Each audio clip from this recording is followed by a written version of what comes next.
आपका स्वागत है SS फीलिंग शेयर चैनल में, एक जगह जहां आप उत्साह, मार्गदर्शन और आध्यात्मिक खुराक पा सकते हैं। हमारा चैनल ब्रह्मांड के रहस्यों और दिव्य ज्ञान को खोजने के लिए समर्पित है। युष्मद् अस्मद् प्रत्यय गोचर जो विषय और विषयी है वो तम और प्रकाश के समान विरुद्ध स्वभाव है और उनका तादात्म्य में होना एक दूसरे के साथ बनता नहीं, तो उनके धर्मों का कैसे तादात्म्य में होगा। इसलिए ये अनुपपन्न है, बनता ही नहीं है। इस प्रकार से अस्मत् प्रत्यय गोचर जो विषय चिदात्मा है और युष्मद् प्रत्यय गोचर विषय उनके धर्मों का अध्यास, उनके विपरीत विषय चिदात्मा एवं उनके धर्मों का ये विषय प्रपंच में अध्यास जो अन्योन्य अध्यास है, इतरेतर अध्यास है, तादात्म्य अध्यास है, वह बनता नहीं, वो नहीं होना चाहिए। मिथ्या इति भवितुम युक्तम, वो मृषा है, वो झूठा ही होना चाहिए। तो ये स्पष्टतया भगवान शंकराचार्य ने जब निरूपण किया तो बाद के विचारकों ने यहीं से लेकर निरूपण किया। तो इसको चाहे हम अभी तक के ग्रंथों में, अभी जैसे रामचरितमानस आदि में, तो वहीं से लिया गया। तो कहते हैं तथापि यद्यपि ये मिथ्या, ये नहीं हो सकता, फिर भी, लेकिन फिर भी ये अन्योन्यस्मिन् अन्योन्यात्मता, अन्योन्य में अन्योन्य के स्वरूप अर्थात एक दूसरे में एक दूसरे के स्वरूप और धर्मों का अध्यास करके, क्योंकि अविवेक है, इतरेतरा विवेक है न, विवेक नहीं किया तो अत्यंत विविक्त जो धर्मी है विषय और विषयी के, तो अज्ञान निमित्त से, अज्ञान के निमित्त से ये सच और झूठ का मिथुनीकरण हो रहा है, इस साथ में जुड़ रहे। अब देखो, विचार से हम अपने जीवन के अनुभव की ओर चले, यहाँ तो लिख दिया, लेकिन हम अपने अनुभव की ओर चलें तो कहा विचार से कुछ और सिद्ध होता है और व्यवहार हम कुछ और को लेकर चलते हैं, व्यवहार से कुछ और सिद्ध होता है। एक व्यवहार सिद्ध वस्तु और एक विचार सिद्ध वस्तु। तो विचार या विवेक के विरुद्ध ले जाने वाला जो यह व्यवहार है, तो इसका कोई कारण तो होता होगा, उसका कोई कारण होता होगा। अभी आप सुन रहे थे मोह, तो इसका कोई कारण होता है। तो विचार से वह अपने आप को चैतन्य मानता है, चेतन मानता है, लेकिन जब व्यवहार कर समझता है, मानता नहीं, समझता है, थोड़ा सत्संग करने से उसको समझ में आने लगता है, लेकिन जब वह व्यवहार करता है तो एक मान्यता को लेकर करता है, क्या, मैं मनुष्य हूँ, तो मैं मनुष्य हूँ यह, और उसको बताया जाता है कि तुम चेतन आत्मा हो, लेकिन वह अपने को मनुष्य मान लेता है और उसका अनुभव भी यह होता है कि मैं चेतन हूँ, क्योंकि ये मनुष्य का देह ये रहता है, कभी नहीं रहता अपनी अनुभूति में। जागृत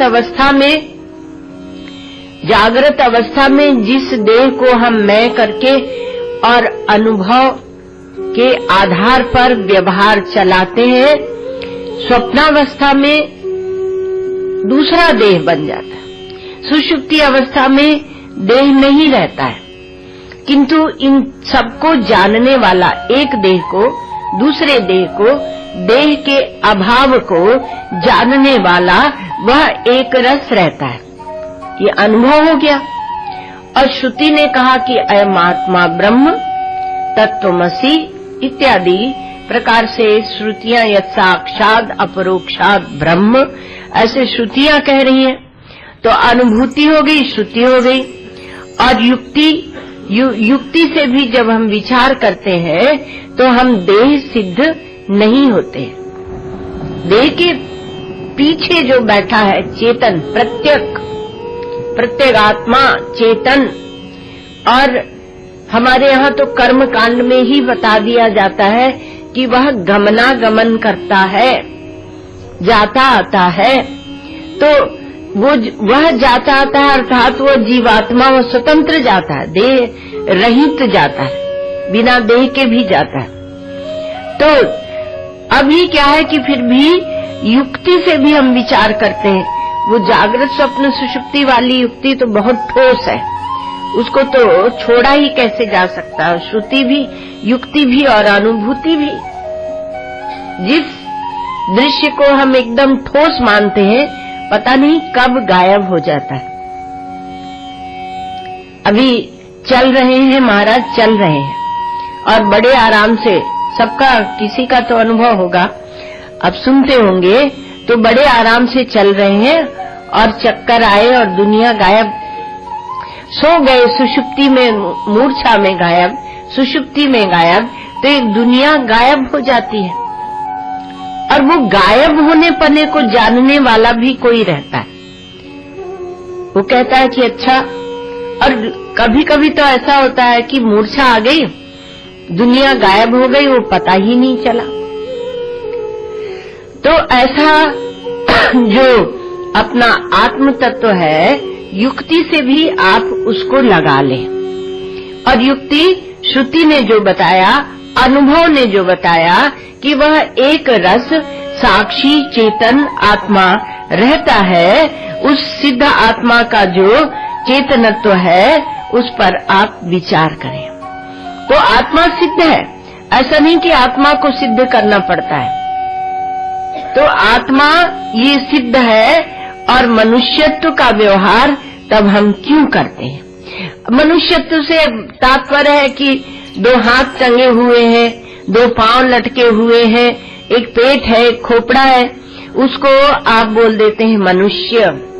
वह यह जो माटी का पुतला है, यह जो आकार बना हुआ है, इसके व्यवहार को हम बड़ा भारी महत्व देकर इसे ठोस समझकर और चलाते हैं।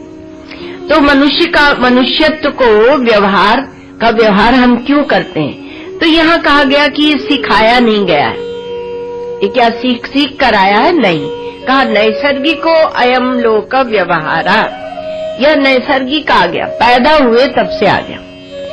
जब हम जन्मे तब से हमें पता चल गया कि हम मनुष्य हैं, और उसके अनुसार हम मनुष्य नहीं, मैं देह हूँ। पैदा होता है बच्चा, तब क्या होता है उसको? मैं देह हूँ, और वो मैं देह करके व्यवहार चलाता है नैसर्गिक। तो हमारा जो व्यवहार है यह विपरीत जा रहा है। संत महात्माओं से, श्रुतियों से, युक्ति से, अनुभव से। हमारा अनुभव कहता है कि तुम देह नहीं हो, और होता क्या है, हम उस अनुभव को लेकर परेशान रहते हैं। जब पता चलता है कि तुम देह नहीं हो और ये देह एक दिन मर जाएगा, तो ऐसे लगता है कि हम ही मर जाएंगे। मरेगा देह और लगेगा कि हम ही मर जाएंगे। तो इसलिए अंदर कहीं ना कहीं भय बैठा रहता है। जैसे ही उम्र बढ़ने लगती है, बढ़ेगी वो तो आप रोक नहीं सकते, तो वैसे ही ये विचार प्रारंभ हो जाता है। देखो, पहले से सावधान रहना चाहिए। चूड़िया बाबू जी महाराज कहते थे कि जो भगवान का भजन करते हैं, उन्हें भगवान उनसे प्यार करते हैं। उन्हें ऐसे भजन करने वाले भक्त अच्छे लगते हैं, जो उन्हीं का स्मरण करते रहते हैं। सब अच्छे लगते हैं भगवान को, लेकिन जो उनका भजन करते हैं वो उन्हें अच्छे लगते हैं। लेकिन जो बाल्यावस्था से भजन करते हैं वो विशेष अच्छे लगते हैं, उनको वो विशेष प्यार करते हैं। और जो भूल करते हैं तो भगवान को अच्छा नहीं लगता है। लेकिन जो वृद्धावस्था में भी भूल करते हैं तो भगवान को विशेष नाराजगी होती है। जो दान देते हैं वो भगवान को, ऐसे बहुत सी बातें बताई उन्होंने, जो दान देते हैं वो भगवान को अच्छे लगते हैं। लेकिन जो गरीब होकर भी दान देते हैं वो विशेष प्रेम करते हैं भगवान। क्योंकि वो तो उनका चित्त द्रवित चित्त है और वो अपनी भी परवाह किए बिना और दान करते हैं। तो ऐसे ऐसी बातें बताई। तो कहा कि जो भगवान की ओर चलते हैं, अब आपको एक उम्र में सबको पता चलने लगता है कि शरीर तो नष्ट होने वाला है, और जिसको पहले से ही बोध हो गया कि ये देह नष्ट होने वाला है, इसलिए ईश्वर का चिंतन कर लो, तो वो ज्यादा समझदार हुआ कि नहीं। तात्पर्य क्या निकला कि समझदारी से भगवान प्रेम करते हैं। जो अपने लिए एकत्र करता है वह भी देहाभिमानी है, देहाभिमानी पर चोट करते हैं, और जो दूसरे को देता है उसका देहाभिमान शिथिल होता है, शिथिल उसका देहाभिमान होता है। जो केवल अपने ही भोग की सोचता है उससे भगवान प्रेम नहीं करते हैं, पर जो दूसरे की सेवा करता है उससे भगवान प्रेम करते हैं। तो श्रुति क्या कहती है कि आत्मा चैतन्य है, चैतन्य ब्रह्म है, और युक्ति से क्या सिद्ध होता है कि मैं साक्षी हूँ, मेरे सामने ही सब आ जा रहा है, अवस्थाएं आती हैं जाती हैं, जागृत अवस्था देहिनोस्मिन् यथा देहे कौमारम यौवनम जरा तथा देहांतर प्राप्ति धीरस्तत्र न मुह्यति, भगवान भी कहते हैं। तो कहा कि अपने सामने ही सब आता है जाता है, ये साक्षी चैतन्य के सामने अनुभव से सिद्ध होता है कि मैं निखिल दृश्य का दृष्टा हूँ, और युक्ति से सिद्ध होता है कि मैं साक्षी हूँ, चेतन हूँ। देखो बड़ी विचित्र बात है यहाँ पर, लेकिन फिर व्यवहार में मैं वही हाथ पैर वाला मनुष्य हूँ, और मनुष्य हूँ तो मैं हिंदू हूँ, ब्राह्मण हूँ, सन्यासी हूँ, वो आ जाता है, और फिर उसके बाद उतने तक ही नहीं रुकते बाहर व्यवहार तक। मैं जो कर्म का कर्ता भोगता हूँ उससे मैं पापी पुण्यात्मा बनता हूँ। मैं पापी हूँ, मैं पुण्यात्मा हूँ, पापी हूँ, क्योंकि मैंने बुरा कर्म किया और शुभ कर्म किया तो मैं पुण्यात्मा हूँ। पापी पुण्यात्मा से छोड़ने की जब बात कही जाती है तो बड़ा अच्छा लगता है, अच्छा लगता है, लेकिन क्या है कि उसका फल आता है आपके जीवन में। वो क्या है, मैं सुखी हूँ, मैं दुखी हूँ, ये आ जाता है। तो उसमें प्रश्न उठाया, सुरेश्वराचार्य जी महाराज ने प्रश्न उठाया कि तुम सुखी दुखी हो और अपने को साक्षी आत्मा भी मानते हो। बिल्कुल वही प्रश्न यहाँ बता रहे हैं।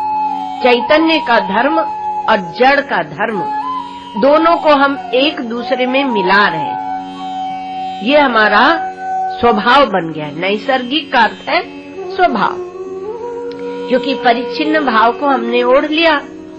मैं छोटा सा हूँ, एक कतरा हूँ। जैसे ही हम परिच्छिन्न भाव को ओढ़ते हैं तो हमारे सामने विराट व्यापक एक ईश्वर खड़ा हो जाता है, और जब ईश्वर के सामने हम अपने को कतरा छोटा बनाते हैं तो उसमें दोनों को नुकसान होता है। अद्वैत तत्व को आप नहीं मानेंगे तो दोनों को नुकसान होता है। जब आप ईश्वर से भिन्न होते हैं तो छोटे से कतरा बन जाते हैं, और जब ईश्वर आपसे भिन्न होता है तो वह मूर्छित हो जाता है, क्योंकि मुख्य चेतन तो आपका है। आपके चेतन से ये दुनिया प्रकाशित हो रही, तो मैं साक्षी भी हूँ और सुखी दुखी भी हूँ। इसमें कोई संगति लगती है? थोड़ा सा विचार करना। साक्षी भी हूँ और कर्म का कर्ता भोक्ता भी हूँ, इसमें क्या कोई संगति लगती है? मैं साक्षी भी हूँ और पापी पुण्यात्मा भी हूँ, इसमें क्या कोई संगति लगती है? क्योंकि जो साक्षी होता है वह विकृत नहीं होता है, वह दृश्य से जाकर नहीं जुड़ता है। मैं साक्षी हूँ संपूर्ण देश का, और देश में जो स्वर्ग नरक है उसमें मैं आने जाने वाला हूँ। या तो शास्त्र कुछ गड़बड़ी कर रहे हैं, या हम कुछ विचार करने में गड़बड़ी कर रहे हैं, और यदि गड़बड़ी ये दिख रही है, संगति नहीं लग रही है, तो क्या बोलते हैं शास्त्र? कहा महापुरुषों के पास जाकर और उसको समझें। प्राप्य वरान निबोधता, महापुरुषों के पास जाकर और उसको समझे। मैं संपूर्ण देश का साक्षी और देश में जो नरक स्वर्ग टंगे हुए हैं मैं उनमें आने जाने वाला हूँ। आप एक बनिए, दोहरा मत बनिए, एक बनिए। जो भी आपको पसंद हो वो बन जाओ। साक्षी बनना है कि देश में आने जाने वाला बनना है। मैं काल का साक्षी हूँ, मैं चेतन हूँ, मैं दृष्टा हूँ, मैं साक्षी हूँ, अनुभव करता हूँ, प्रकाशक हूँ। तो मैं काल का भी साक्षी हूँ। और काल में जो जन्म मरण होता है, काल में जो जन्म के बाद वृद्धावस्था आदि आती है, उसके साथ मैं तादात्म्य भी करता हूँ। देह है बीच में खड़ा हुआ, तो मैं काल में जन्मने मरने वाला हूँ और संपूर्ण काल का साक्षी हूँ। दो इसकी कैसे संगति लगेगी? दोनों बात की संगति नहीं लग सकती है। तो मैं साक्षी हूँ, साक्षी भी हूँ, और पंचभूत जो वस्तुएं हैं वो पंचभूतों से बना हुआ एक पुतला भी हूँ। संपूर्ण पंचभूतों का मैं साक्षी हूँ और उससे बना हुआ एक पुतला देह भी मैं हूँ, मनुष्य मैं हूँ।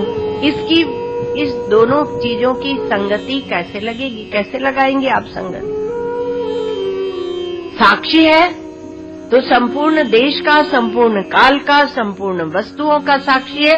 देश का भी साक्षी, काल का भी साक्षी, वस्तु का भी साक्षी, गमन का भी साक्षी, स्वर्ग नरक का भी साक्षी, वो सबका साक्षी है। और वो सबका साक्षी है तो उसके साथ आप जब उसके साथ जुड़ जाते हैं, उस साक्षी के साथ, तो इन छोटी छोटी चीजों के साथ जो प्रतीति हैं, दिखती हैं, मालूम पड़ती हैं, उनके साथ अपना तादात्म्य करके और कैसे संबंध बनाएंगे। कोई संबंध है? कोई संबंध नहीं है। साक्षी का इनके साथ कोई संबंध नहीं। थोड़ा सा बैठकर विचार करने से, जब शास्त्र बताते हैं, महापुरुष बताते हैं, तब आपका अनुभव क्या है उसका बैठ के आप विश्लेषण करें, आत्मविश्लेषण करें और थोड़ा विचार करें विवेक पूर्वक, बुद्धि के विवेक पूर्वक। श्रीमद् भागवत में एक बात कही गई, न सूर्यो ही व्यवहारमेनम तत्त्वावमर्शेन सहामनन्ति। शुद्ध विचारक जब विचार करने बैठता है तो व्यवहार को लेकर विचार नहीं करता, व्यवहार को थोड़ी देर के लिए आले में रख दीजिए। अब तो आले होते नहीं तो आले नहीं होते तो जाके आपके बैंक के लॉकर पे रख दीजिए, ज्यादा अच्छा हो, तो ज्यादा बढ़िया उत्तम है। तो वहां रखाइए। कहा कि आज हम जो अपना व्यवहार है बैंक के लॉकर में रखकर और आनंद से बैठकर विचार करेंगे। तो जब आप आनंद से बैठकर आप विचार करेंगे तो आपको पता चलेगा कि मैं साक्षी हूँ, चेतन हूँ, तो मैं देह को भी देख रहा हूँ, मानसिक भावों को भी देख रहा हूँ, बुद्धि के विचारों को, मैं सबको देखने वाला हूँ। और बुद्धि में ही काल फुरता है, बुद्धि में ही देश फुरता है, बुद्धि में ही वस्तुएं फिरती हैं। तो थोड़े विचार से स्पष्ट हो जाता है कि मैं मनुष्य हूँ, यह मान्यता, ये मान्यता है, ये कहाँ से आ गई? तो कहा बुद्धि में एक विपरीत बुद्धि हो गई, बुद्धि और ज्ञान हमारा विपरीत हो गया, ये मान्यता है। उल्टी बुद्धि, इसी को मोह कहते हैं। उल्टी बुद्धि हो जाना, बुद्धि का ज्ञान विपरीत हो जाना, इसी को बोलते हैं उल्टी बुद्धि। तो सुरेश्वराचार्य महाराज जी ने वार्तिक में एक श्लोक लिया। उन्होंने कहा कि दुखी यदि भवेद आत्मा का साक्षी दुखी नो भवे। यदि आपका आत्मा ही दुखी हो जाता है तो उस दुख का साक्षी कौन है? दुख दिखता है, मालूम पड़ता है, तो दुखी यदि भवेद आत्मा का साक्षी दुखी नो भवे। तो जो दुखी हो रहा है, दुखी पने का अभिमान कर रहा है, उसको देखने वाला साक्षी कौन है?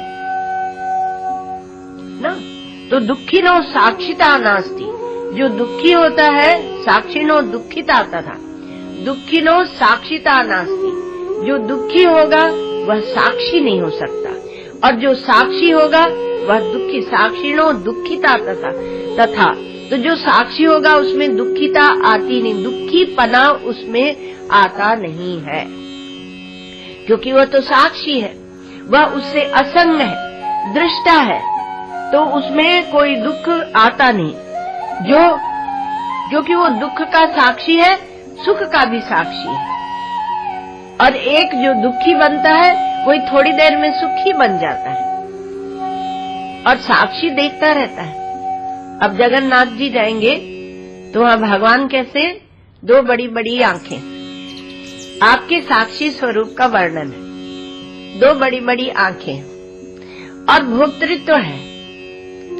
कल कोई प्रश्न पूछ रहा था महाराज जी से, कर्ता भोक्ता, तो भोक्ता शाम के सत्संग में, तो भोक्ता कहा कि पुरुषो सुख दुखा नाम भोक्तृत्व हेतु रुच्यते, तो भोक्ता बनता है पुरुष, और प्रकृति जो पुरुष प्रकृतिस्थो ही भूंगते प्रकृति। तो वहां किसी ने प्रश्न पूछा कि महाराज जी, वो कलकत्ते का सत्संग था, कि कर्ता तो बना दिया प्रकृति को और भोक्ता बना दिया पुरुष को, जबकि कर्ता भोक्ता दोनों साथ में रहते हैं।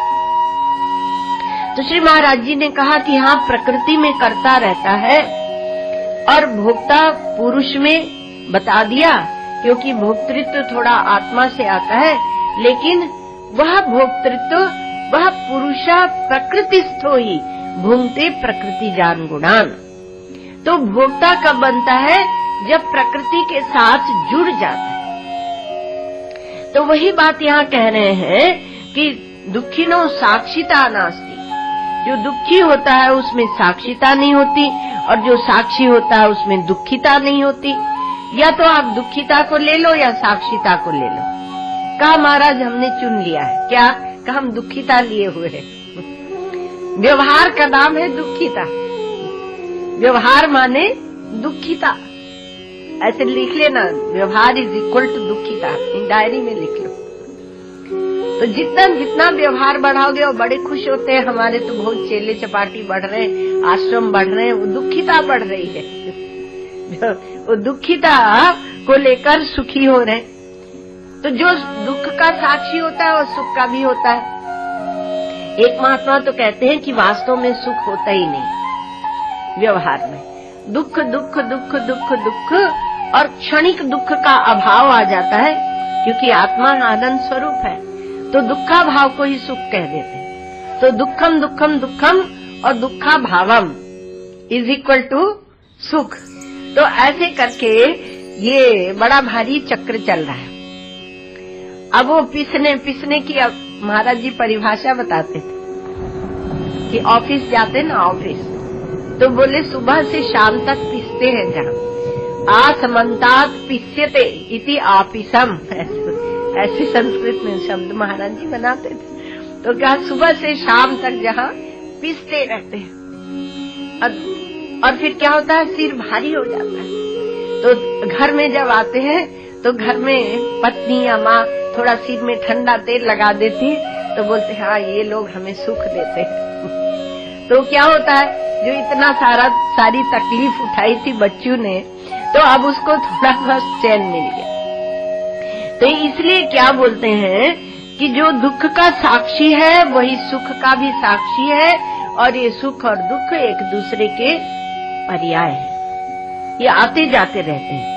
और एक रस जो चैतन्य है, साक्षी चैतन्य जो एक रस रहता है, वह सुख को भी देखता है, वह दुख को भी देखता है। जो दुखी होता है वह साक्षी नहीं हो सकता, और जो साक्षी है वह दुखी नहीं हो सकता। तो दो में से एक बात है, तो साक्षी है तो दुखी नहीं। एक और बात कह दी, नरिते स्याद विक्रियाम दुखी, नरिते यदि कोई विक्रिया नहीं होगी, विकार नहीं होगा, तो दुख नहीं होगा। जो परिवर्तन होता है उसी का नाम दुख है। नरिते स्याद विक्रियाम दुखी साक्षिता का विकारिणा, विकारी भी हो और साक्षी भी हो, क्योंकि उतने में तो समझते नहीं, इसलिए आगे उसको स्पष्ट किया कि जहाँ जहाँ विकार हो रहा है वहाँ वहाँ दुखीपना है। जहाँ जहाँ परिवर्तन हो रहा है, तो यदि कहा कि संसार माने परिवर्तन अर्थात दुख, तो उसमें क्या गड़बड़ी है? कोई गड़बड़ी नहीं। अनित्यम असुखम लोकम इमं प्राप्य भजस्व माम, तो इसमें परिवर्तन हो ही रहा। तो विक्रिया जब तक होती है तो वहाँ दुख होता है। नरिते स्याद विक्रियाम दुखी साक्षिता का विकारिणा धी विक्रिया सहस्राणाम साक्षितो अहम अविक्रिया। और बुद्धि में विकार हो रहे, धी विक्रिया। आप देह के विकार को देखते हैं, मन के विकार को देखते हैं, बुद्धि के विकार को भी देखते हैं, आप अपने अभिमान को भी देखते हैं। बहुत बार आपको स्पष्ट पता चलता है कि हम उस व्यक्ति से जब इस तरह बात कर रहे थे तो हमारा अहंकार बढ़ा हुआ है। तो उस साक्षिता का आप अभ्यास बढ़ाए, जो कभी कभी आपको समझ में आ जाती है उसको अपने जीवन में लाए। तो ये विकार है, जन्म आता है, मरण आता है, और जवानी आती है, ये भी विकार है, बुढ़ापा आता है, वो भी विकार है, मौत आ जाती है, मृत्यु आ जाती है, तो ये सब क्या है? विकार है।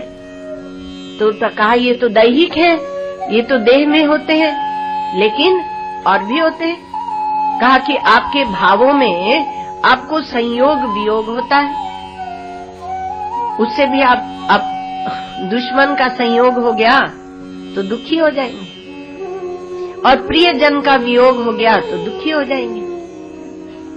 मिलत एक दुख दारुण देहि, बिछुड़त एक प्राण हरि लेहि। तुलसीदास जी महाराज ने जहाँ वर्णन किया संत और असंत का, तो कहा असंत वो है, तो कहा कि मिलत एक दुख दारुण देहि, मिलते हैं तो बड़ा भारी दुख देते हैं, छुपते हैं लोग, उससे बचो, पड़ोसी कहीं सामने दिख न जाए। बच्चे से कहेंगे कि देखो पड़ोसी सामने है कि नहीं, कहा नहीं है, तब जल्दी से ऑफिस का बैग लेके खटाखट नीचे उतर गए। क्यों? क्योंकि बहुत देर तक दुनिया भर की बात करेगा, टाइम वेस्ट करेगा। बिछुड़त एक प्राण हर लेहि, और महात्मा संत पुरुष जब बिछुड़ते हैं तो बड़ा दुख होता है कि उनके बिछुड़ने का। तो कहा कि ये संयोग वियोग भी विकार है, और सुखाकार और दुखाकार जो वृत्ति होती है यह भी विकार है। इसी को पाप पुण्य कहते हैं। सुखाकार वृत्ति, दुखाकार वृत्ति, इसे ही पाप पुण्य कहते हैं। और ये सब क्या है? परिवर्तन है। ये परिवर्तन चलता रहता है, परिवर्तन का ही नाम विकार है। ये बुद्धि में होता है, अर्थात बौद्धिक होता है, मानसिक होता है, दैहिक होता है, ये सब में परिवर्तन चलता ही रहता है। इसके साथ हम जुड़ जाते हैं, शरीर मन और बुद्धि के साथ हम जुड़ जाते हैं। दुर्गा सप्तशती में आया कि बलाद आकृष्य मोहाय महामाया प्रयच्छति। पहली पंक्ति भी ले लें, ज्ञानी नाम अपि चेतांसी देवी भगवती ही सा। तो जो भगवती देवी है तो वो ज्ञानियों के चित्त को भी मोहित कर देती है।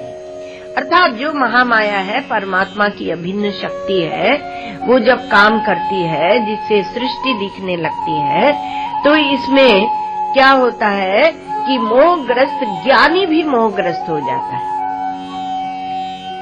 और ये महामाया, इसके कारण ये देह मन बुद्धि के साथ में तादात्म्य कर लेता है और व्यवहार चलाता है। ज्ञानी नाम अपि, अब बलाद अर्थात जबरदस्ती वो जाके उसी से तादात्म्य करता है, उसी के साथ मिलकर, देह मन बुद्धि के साथ मिलकर वह उसके साथ मिला दिया जाता है। मानो ऐसा लगता है किसी ने मिला दिया। प्रकृति रूपा जो देवी भगवती है, प्रकृति की शक्ति, उन्होंने मानो मिला दिया, और उससे मिलकर वो दुखी होता है और व्यवहार करता है। जब आप उनसे प्रार्थना करते हैं, उनकी शरण में जाते हैं, तो वो भक्ति रूपा हो जाती हैं, आपको भगवान से मिला देती हैं।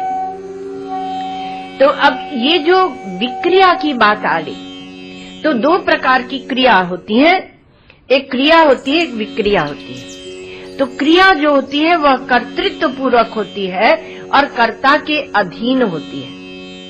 कर्ता स्वयं करे न करे स्वतंत्र होता है, तो इसलिए कर्ता के अधीन क्रिया होती है। और विकृति जो होती है वह प्रकृति में होती है और वह कर्ता के अधीन नहीं होती। विकृति होती है, नाखून बढ़ते हैं, बाल बढ़ते हैं, हृदय चलता है, आप सो जाते हैं तो भी वो विक्रिया चलती रहती है। शरीर में क्रिया विक्रिया दोनों चलती हैं। और क्रिया क्या है? तो क्रिया में आप कर्तृत्व अभिमान पूर्वक क्रिया करते हैं। यदि आप यज्ञ करना चाहते हैं तो यज्ञ करते हैं, किसी को मारना चाहते हैं तो मारते हैं, तो उसका पुण्य और पाप उत्पन्न हो जाता है। तो क्रिया जो करते हैं, क्योंकि वह कर्ता के अधीन है, तो उसका पाप और पुण्य उत्पन्न होता है। और विक्रिया वो प्रकृति में अपने आप होती रहती। आप चाहते हैं कि हम बालक रहे आए, बालक के बाद आप चाहते हैं हम युवा रहे आए।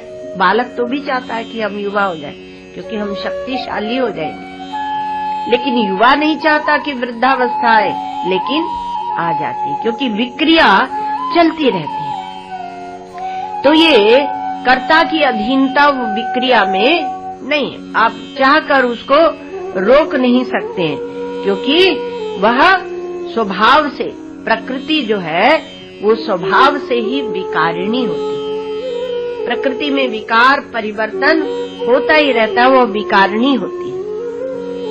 उसमें कर्तृत्व का अभिमान नहीं होता, स्वभाव से होती है। स्वभाव से वो अपना कर्म करती रहती है। तो जो स्वभाव से होता है, जो प्रकृति के कारण होता है, उसमें पाप पुण्य नहीं होता, वो पाप पुण्य का जनक नहीं बनता। तो कहा साक्षी को किस में रखे महाराज? क्रिया में कि विक्रिया में? तो साक्षी न तो करता है और न प्रकृति, न कर्तृत्व अभिमान पूर्वक वो कर्म करता है और न वह प्रकृति है, इसलिए साक्षी वह विकारी भी नहीं है। तो इसलिए कह दिया कि उसमें विक्रिया नहीं है। क्रिया और विक्रिया दोनों का वह साक्षी रहता है। जो बाह्य परिवर्तन हो रहे हैं उनमें भी, जो अंतः परिवर्तन होते हैं उनमें भी, उन दोनों को वो साक्षी देखता रहता है। और इसलिए उसमें न कुछ बनता है न बिगड़ता है। जब आप भाव के साथ जुड़ते हैं तो भाव का भी कर्तृत्व होता है, उसके साथ भी कर्तापना होता है, उसमें भी पाप पुण्य होता है। तो आप थोड़ा सा ठहर कर और जब विचार करते हैं ये क्रिया विक्रिया और साक्षी का, तो कहाँ सत्य है? अर्थात आप भाव से भी परे है, आप क्रिया विक्रिया से भी परे है, और कहाँ यह लोक व्यवहार, ये दुनिया का जो व्यवहार चल रहा है उसमें जाकर हमने अपनी स्थिति बना ली। तो लोक व्यवहार में हमारी स्थिति कहाँ और कहाँ हमारी साक्षीता? अपने साक्षी चेतन स्वरूप की ओर देखें, बस देखना है। तो ये लोक व्यवहार कैसे चल रहा है, तो उसी को यहाँ बताया कि अध्यास से, अध्यास नाम की एक वस्तु बीच में आ गई, यही भ्रम हो गया। तो साक्षी जाके ऐसा लगा कि उसमें जुड़ गया, होता नहीं है लेकिन ऐसा मालूम पड़ता है। तो जो असली माल था वो तो रह गया और नकली माल के साथ में हम जुड़ गए, और नकली माल के साथ में जुड़ के और व्यवहार चलाने लगे। जैसे कोई हो राजा का पुत्र और अपने को समझ ले डाकू का बेटा है, प्राचीन दृष्टांत है। तो ऐसे इस प्रकार से हम जुड़ गए। अब ये अध्यास में क्या होता है? तो अध्यास में क्या करते हैं, ये साधु लोग, आप कुंभ में जाइएगा, अभी कुंभ आ रहा है 2013 में, तो कुंभ में आप जाइएगा तो बड़ी लंबी लंबी जटाएं, जटाओं का प्रदर्शन होता है। तो बहुत बार क्या करते हैं कि नकली बाल जोड़ लेते हैं, किसी युक्ति से जोड़ लेते हैं और लंबी जटा बनाते हैं और यहाँ पर बहुत ऊंचा यूं करके बांधते हैं अथवा खोल के रखते हैं लंबा, तो बहुत ऊंचा बांधते। तो बहुत से गांव के लोग जाते हो जटा ही देखते हैं, अरे महात्मा जी ने बड़ी तपस्या की, इनकी इतनी लंबी जटा हो गई। बेचारी भारत की स्त्रियां तरह तरह के शैम्पू लगा के मरी जा रही कि लंबे बाल हो जाए, और महात्मा जी की जटा का इतनी लंबी हो गई। तो बहुत बार नकली लगा लेते हैं, उसे असली दिखाते रहते हैं। ओठ लाल कर लेते हैं और वो उसी को दर्पण में देख देख कर खुश होते हैं कि हमारे ओठ लाल है, और होते हैं वो नकली। देखो ये मनुष्य का ऐसा स्वभाव। एक जगह हम गए इंदौर में तो सज्जन बोले कि अभी मत जाइए, मेरी बेटी आ रही है, उससे मिलकर जाइए। बेटी हो गई कोई 16 वर्ष की हो गई है, 16-17 वर्ष। बड़ी देर में आई बेटी और वो सज्जन हमें जाने ही न दे। अब वो बेटी आई तो कूदती कूदती आई। क्यों? क्योंकि उसने अपनी एक नई ड्रेस बनवाई थी और नई ड्रेस पहन के वो आई थी और वो कूद रही, दर्पण के सामने कूद रही, सबको दिखा रही मैं कैसे लग रही हूँ, मैं कैसे लग रही हूँ। हमारे पास आई तो हमने कहा कि ये ड्रेस से तुम क्यों सुंदरता अपनी बना रहे हो, तुम खुद ही सुंदर हो, तुमको उसको अपने ऊपर चिपका के, वो अध्यास है, देह का तो अध्यास होता ही है, ऊपर से और क्या क्या अध्यास हम बनाते हैं, यह एक समझने की वस्तु है। तो हमने उस बच्ची से कहा कि बेटा इयम अधिक मनोज्ञा वल्कले नापि तन्वी किमि भी मधुराणाम मंडनम नाकृति न। ये शकुंतला, वो राजा दुष्यंत कहते हैं कि ये तो वल्कल वस्त्र में भी सुंदरी है, जो सुंदर है वो सहज सुंदर है, उसको बनावट लाने की जरूरत नहीं है। इसी प्रकार आपका जो आत्म चैतन्य है वो साक्षी चैतन्य, वह सहज सुंदर है, उसमें और कुछ थोप कर तब आप उसे सुंदर बनाएं, यह कोई आवश्यक नहीं है। तो नकली हम अपने ऊपर जोड़कर और सुंदर बनते तो वह कोई सौंदर्य नहीं कहलाता। बहुत बार वहाँ दिल्ली में माताएं लाके चित्र दिखाती हैं, बोलती हैं ये बता दीजिए ये कैसी है लड़की, तो हम बोलते हैं ऐसे हमें कुछ समझ में नहीं आए, क्योंकि इतना थोपा हुआ होता ऊपर। और हमसे कभी मिलाओ भी तो थोपा थापी हटा के मिला देना, तब हम बता देंगे कैसे। एक माताएं बोली हम लड़की देखने गए थे, वो स्वामी जी ने बताई थी लड़की, तो वो इसलिए हम उसको देखने गए थे। तो अब लड़का आ रहा विदेश से शादी करने, तो बोली कि ठीक थी, थोड़ा तैयार नहीं हुई थी। हमने कहा तैयार होकर जो सुंदरता, वो सुंदरता क्या है, सुंदरता तो सहज होती है, तो ऐसे ही सुंदरता होती है। तो अतस्मिन् तद्बुद्धि, इसको अध्यास कहते हैं। एक में हम दूसरी बुद्धि कर लेते हैं, कुछ अपने ऊपर थोप कर। ये अध्यास बहुत ज्यादा जड़ता देता है, बहुत जड़ता। आज जिसको आधुनिकता कहते हैं वो जड़ता की पराकाष्ठा है भला। तो कहा अतस्मिन् तद्बुद्धि, एक में हम दूसरी बुद्धि कर लेते हैं, तो दूसरी बुद्धि कर लेते हैं और हमें ऐसा मालूम पड़ने लगता है कि वही सच है, प्रतीत होने लगता है, मालूम होने लगता है।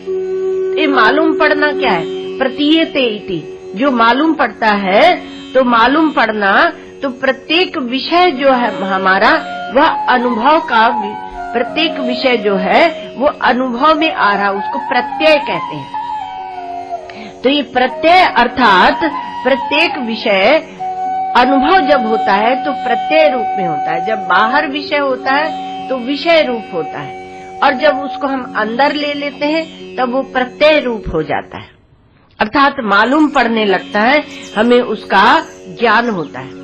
और हमें ये विषयी जो बना हुआ है अहम, इसका भी ज्ञान होता है, इसका भी प्रत्यय बनता है। क्योंकि यहाँ कह रहे हैं युष्मत् अस्मत् प्रत्यय गोचर्यो हो, अर्थात इसका भी प्रत्यय बनता है, ये भी मालूम पड़ता है। प्रतीयते इति, मालूम पड़ने को क्या बोलते हैं? जो प्रतीयते, जिसकी प्रतीति होती है। तो कहा कि जो तस्मिन् तद्बुद्धि, ये जो अध्यास है इसमें प्रत्यय से भी विरोध है, मालूम पड़ने से भी विरोध है। श्रुति युक्ति और अनुभूति की बात आप छोड़ दीजिए, लेकिन जो आपको मालूम पड़ता है उसमें भी विरोध है, बहुत मोटा विरोध है। तो कहा कि प्रत्येक विषय जो हम देखते हैं तो विषयी जो अहम है उसका भी प्रत्यय बनता है, उसको मैं प्रत्यय कहते हैं, और जो दूसरा विषय है वो उसका युष्मत् प्रत्यय बनता है, उसका भी अनुभव हमें होता है, उसका भी प्रत्यय बनता है। प्रत्यय बनता माने अनुभव होना, मालूम पड़ना। हमारे श्री महाराज जी कहते हैं कि जब तक रोटी थाली में है तब तक तुम उसे विषय कहते हो, और जब पेट में चली गई तब उसे विषय ही क्यों कहते हो, तब उसे मैं क्यों कहते हो, मैं क्यों कहते हो। जब तक थाली में है तब तक यह है, और पेट में गई तो मैं है। तो विचार में कहीं बेईमानी है, या तो तुम उसे थाली में यह कहते हो, तो जब पेट में गई अर्थात जो शरीर, पेट में गई माने शरीर, उसको भी यह ही समझो। और यदि उसको पेट में जाने के बाद मैं समझते हो तो थाली में है तब भी उसे मैं समझो। तो एक कहीं विचार में स्पष्ट हो, या तो आत्मभाव, सर्वत्र आत्मभाव, अथवा तो निगेशन, अथवा तो व्यतिरेक। तो व्यतिरेक में कुछ भी मैं नहीं है, सब दृश्य ही, संपूर्ण दृश्य ही है। तो अस्मत् और युष्मत् प्रत्ययों को हम लोग मिला रहे हैं, ये दो मूल कोटियां हैं।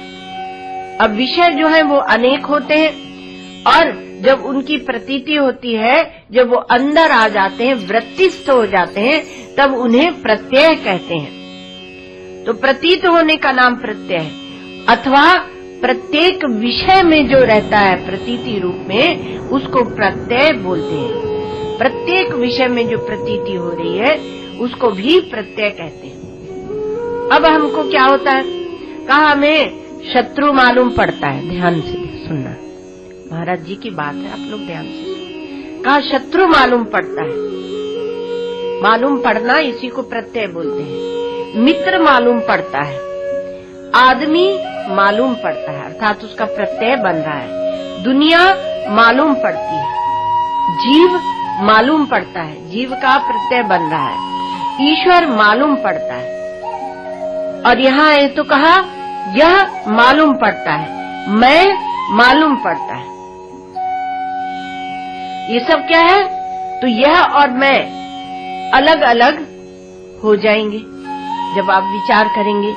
जीव और ईश्वर अलग अलग हो जाएंगे, ईश्वर और दुनिया ये अलग अलग हो जाएगी, आदमी अलग अलग हो जाएगा। परंतु जो मालूम पड़ना है, जो प्रत्यय है, जो प्रतीति मात्र है, वह अलग अलग नहीं होगा। ये चमत्कार, सब पूरा बखेड़ा आप देख लो, और वो मालूम पड़ता है, वो मालूम पड़ता है, मालूम पड़ता है, लेकिन जो मालूम पड़ना है, जो भास मानता है, वह एक रस एक रहती है। उसको पकड़ लो तो आपकी गुत्थी सुलझ जाएगी, आपकी जड़ चेतन की ग्रंथि ये सुलझ जाएगी। तो सब मालूम पड़ता है, लेकिन उसमें एक एक विषय, यह और मैं भी ले लो, ये सब मालूम पड़ता है, लेकिन जो मालूम पड़ना है वो एक रस ज्यों का त्यों रहता है, वह जैसे का तैसे रहता है। इसी को बोलते हैं प्रत्यय। ये चमत्कार है, इस चमत्कार है किसका, उसी महामाया का चमत्कार है, जिसने आपको मोह में डाला, तो उसी का चमत्कार है। तो उसकी कृपा से आप ये जान जाते हैं कि मालूम पड़ना सर्वत्र समान रहता है, विषय बदल जाते हैं। तो प्रति विषयम आयते इति प्रत्यय, प्रत्येक विषय में जो जाता रहता है, उसमें गमन करता रहता है, उसको बोलते हैं प्रत्यय। विषय बदलते हैं पर वो भासमानता नहीं बदलते। प्रत्येकम आयते इति प्रत्यय, एक एक विषय में जो ज्ञान है, अब उसको भासमानता छोड़ दो, प्रत्यय छोड़ दो, सीधे सीधे बोल दो ज्ञान। ज्ञान अर्थात आपका चेतन, आपका अनुभव। आप चेतन है कब मालूम पड़ता है, जब हम जानते हैं। जब हम कुछ जानते ही नहीं तो कहाँ चेतन है, जड़ हो गए। तो प्रतीति के पीछे जो रहता है उसको बोलते हैं प्रत्यय। प्रत्येकम आयते, प्रतीति के जो पीछे रहता, प्रतीपम, पीछे रहने को बोलते हैं प्रतीत। तो प्रतीति के जो पीछे रहता है उसको बोलते हैं प्रत्यय। अयगतौ धातु है यहाँ, उससे प्रत्यय शब्द बनता है। प्रतीपम अयते इति प्रत्यय। तो विषय क्या है? इंद्रियों के बाहर है और प्रत्यय इंद्रियों के भी पीछे है। विषय बाहर है लेकिन प्रत्यय अंदर है। तो पीछे वृत्तिस्थ जो होता है जब ये प्रत्यय, तब वो मालूम पड़ता है। बाहर रहता है तब तक नहीं मालूम पड़ता। जब प्रत्यय रूप में वो विषय अंदर आता है तब आपको मालूम पड़ता है। तो विषय जब अंदर आ गया तो हमारा उसके साथ में तादात्म्य होने लगता है, इसलिए नैसर्गिक है। और फिर हम सोचते हैं कि इस विषय को प्राप्त करके हम पूर्ण हो जाएगी। तो प्रत्ययनम प्रत्यय, आंख की रोशनी आंख से निकलकर बाहर जाती है और विषय को प्रकाशित करती है। लेकिन बाहर की चीज जब उल्टा चल के हृदय में आके आपकी वृत्ति में आकर दिखे तब उसे कहते हैं प्रत्यय। सामने पुस्तक है तो पुस्तक है, लेकिन ये सामने पुस्तक है तो विषय है, लेकिन जब ये हृदय में आ गई तो ये हो जाएगी प्रत्यय, उल्टे रहते। तो गोचरे, तो गोचर में क्या है? कहा कि व्यवहार का ही नाम यहाँ पर गोचर हो जाता है। तो गोचर तोपी, गोचर रूप से भी युष्मद् अस्मदि विरुद्धे, अर्थात ये प्रत्यय से भी युष्मद् और अस्मद् में विरोध हो रहा है। यहाँ पर युष्मद् अस्मद् प्रत्यय गोचर्यो। तो गोचर क्या है? व्यवहार है, वह प्रत्यय है। तो अस्मद् प्रत्यय, युष्मद् प्रत्यय। और गोचरे, तो गोचरे व्यवहारे, तो व्यवहार में भी युष्मद् और अस्मद् का विरोध है। गोचरतोपि युष्मद् अस्मदि विरुद्धे, वस्तुतोपि युष्मद् अस्मदि विरुद्धे। व्यवहार में भी युष्मद् और अस्मद् का विरोध है। गोचरतोपि माने व्यवहार में भी युष्मद् और अस्मद् प्रत्यय का विरोध है। जो मैं है, तुम है, उसको हम एक करके नहीं मानते। आत्मा अनात्मा के रूप में भी मैं और तुम अलग अलग ही मालूम पड़ते हैं। तो प्रत्यय दृष्टि से भी ये अलग अलग ही मानते हैं। अब ये जो अहंता प्रत्यय है, मैं प्रत्यय है, ये कहा कि महाराज सुषुप्ति में रहता है कि नहीं रहता? गहरी नींद में एक हमारा अनुभव है, उसका हम विश्लेषण करते हैं। तो सुषुप्ति में कहा अस्मत् प्रत्यय रहे कि न रहे, किंतु चिदात्मा जो चैतन्य है, साक्षी है, वह रहता है, वह स्वयं प्रकाश है। तो स्वयं प्रकाश चिदात्मा सुषुप्ति में रहता है। और व्यवहार में यहाँ गोचरत्व जो व्यवहार में बताया गया उससे वह पृथक है। तो व्यवहार में भी अहम और त्वम पृथक है, व्यवहार में भी इनकी पृथकता है। फिर एक कैसे माना? तो कहा कि प्रत्यय और गोचरत्व में भी विरोध है, पृथकता है। देह और आत्मा हर प्रकार से अलग अलग है। एक प्रकाशक है, एक प्रकाश्य है। देह प्रकाश्य और आत्मा प्रकाशक है। तो इस प्रकार से प्रत्यय से भी विरोध है, व्यवहार से भी विरोध है और प्रत्यय से भी विरोध है। युष्मद् अस्मद् प्रत्यय गोचर्यो।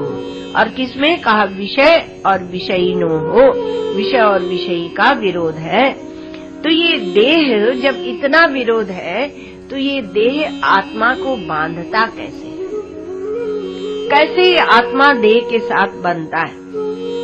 तो देह कहता है कि ये आत्मा तुम मेरे बराबर हो जाओ। तुम अपनी अनंतता को भूलकर उसके बराबर हो गए। इसीलिए इसको बोला था कल कि विशीर्णवन्ति आत्मानम इति विषयाः। आत्मा को जो बांधते हैं, जिन्होंने आत्मा को फांस लिया, उसी को बोलते हैं विषय। ये विषय, ये विष से भरे हुए, तो ये बांधते हैं। हम लोग क्या करते हैं? कहीं जाना है तो सामान बांधते हैं।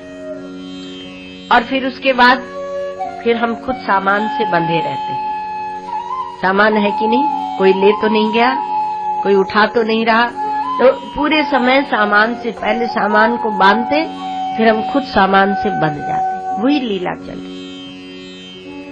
पति पत्नी का क्या कहा कि बंधन होता है, तो उसमें क्या करते हैं, कहा बांधते हैं, तो उसमें बांधते हैं, लेकिन क्या होता है, उसमें भी बंधन होता है। एक लड़का था दिल्ली में, तो बोलता था कि मैं विवाह नहीं करूंगा।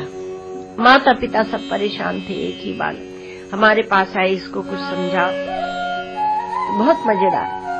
तो वो बोलता था कि अभी मेरे पास 50 मुसीबतें हैं, 50 तकलीफ है मेरे पास, फिर जब विवाह कर लूंगा तो 50 और बढ़ेगी, और कुछ नहीं होने वाला, बस खाली मुसीबतें बढ़ाने के लिए विवाह किया जाता है और किसी का काम से नहीं किया जाता। उसकी सच्ची बात को हम कैसे नकारें। फिर भी उसका विवाह कराया गया, वो हुआ उसका। तो क्या होता है कि हम जब बंधन में पड़ते हैं तो कहते हैं कि बहुत अच्छे पवित्र बंधन में बंध रहे हैं। वो पवित्र बंधन नहीं होता, उसमें फसावट ही होती है, मुसीबतें ही मुसीबतें, दुख ही दुख होते हैं। पहले 50 थे, अब 100 हो गए। तो लोग कहते हैं कि नहीं, ये मुसीबत नहीं है, तो रिस्पॉन्सिबिलिटी है, ये तो तुम्हारी एक जवाबदारी है। अब उसको तो विषय में जो भी है वो विशेष रूप से बंधन करता है। विशीर्णवन्ति स्वाकारतया आत्मानम इति विषया है। तो बंधन क्या है, तो बंधन ये है कि शरीर कहता है कि तुम मेरे आकार से बंध जाओ, आत्मा से कहता है, और हम बंध जाते हैं। और इंद्रियां भी हमें बांधती हैं। मजे की बात यह है कि जब इंद्रिय नहीं होती तभी भी हम बंधे होते। जब कान सुनते नहीं है तो हम कहते हैं हम बहरे हो गए। जब आंख नहीं है तो मैं अंधा हूँ, अर्थात इंद्रियों को तब भी हम स्वीकार करते हैं। तो इस प्रकार से इंद्रियां काना करके भी फंसाती हैं, बहरा करके भी फंसाती है, क्योंकि उसका भी एक अभिमान बनता है और महाराज दूसरों को भी बनता है। अरे राम राम, बेचारे के पांव नहीं है और वो बहुत खुश रहता है। हमने देखा वो लूले लंगड़े जो होते हैं बहुत खुश होते हैं, पर दूसरे बड़े द्रवित होंगे इनके, वो इतने खुश, अपनी जितनी इंद्रियां उसी का उपयोग करके वो मस्त रहते हैं। लेकिन दूसरे कहेंगे कि इनके इंद्रिय नहीं है। तो ये इंद्रियां भी आपको फंसाती हैं। कैसे फंसाती हैं? भोग और चिंतन में लगा देती हैं। तो या तो आप उनका चिंतन करते हैं इंद्रियों का, या आप उनसे भोग भोगते हैं। अर्थात जब विषय सामने होता है तो उसका भोग भोगते हैं, और विषय सामने नहीं तो उसका स्मरण करते हैं कि ये विषय हमारा कहाँ चला गया। तो विषय और विषयी तमः प्रकाशवत है। यहाँ कह रहे हैं प्रकाश और अंधेरे के समान इनका विषय दूसरा स्वभाव है। तो विषय अब क्या होता है कि जब हमारे बुद्धि में ज्ञान उतर कर आता है तो हम इसके साथ विषय ज्ञान के साथ बंध जाते हैं। समय तो हो गया, इसकी चर्चा कल करेंगे। ओम।